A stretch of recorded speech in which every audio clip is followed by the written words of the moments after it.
मग ते पौराणिक कथेवर आधारित नाटक असो किंवा विनोदी नाटक. एक गद्य नाटक 1894 मध्ये सादर झालं, तसबिरीचा घोटाळा उर्फ फाल्गुनरावाचा फार्स या नावाने. असं म्हटलं जातं की मुळात हे नाटक सुचलं ते एका इंग्रजी नाटकावरून. तर या तसबिरीचा घोटाळा या नाटकामध्ये थोडाफार बदल करून 1916 साली गोविंद बल्लाळ देवर यांनी एक विनोदी नाटक लिहिलं. त्यात जवळजवळ 30 पदं घातली आणि गंधर्व नाटक कंपनीतर्फे हे नाटक सादर झालं, ते म्हणजे संगीत संशय कल्लोळ. अश्विन शेठ आणि रेवती या नाटकाचे नायक नायिका. फाल्गुनराव आणि कृतिका या भूमिका थोड्याफार खलनायकी स्वरूपाच्या. तसबिरीचा घोटाळा हे नाटकाचं मुख्य सूत्र आणि त्यातल्या पात्रांच्या संशयी वृत्तीमुळे जो काही गोंधळ होतो किंवा जे नाट्य घडतं ते म्हणजे संशय कल्लोळ.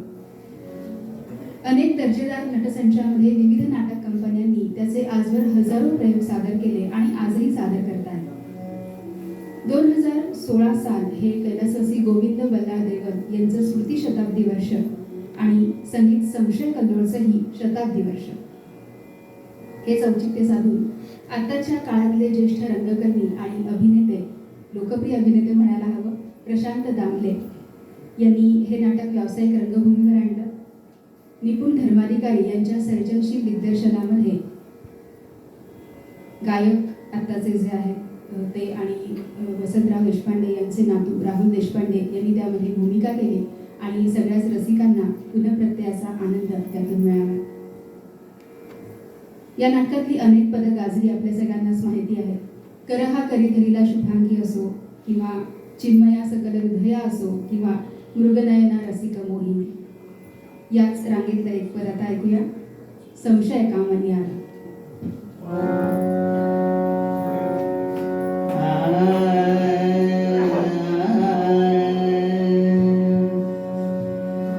संशय कामनी आला, संशय कामनी आला, संशय कामनी आला, संशय कामनी आला, संशय कामनी आला.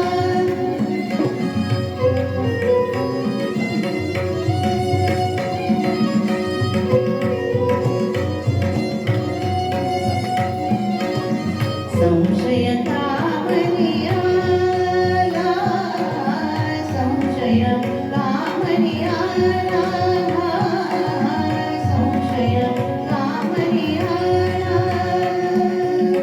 संशय कामनी आला, संशय कामनी आला.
मयंका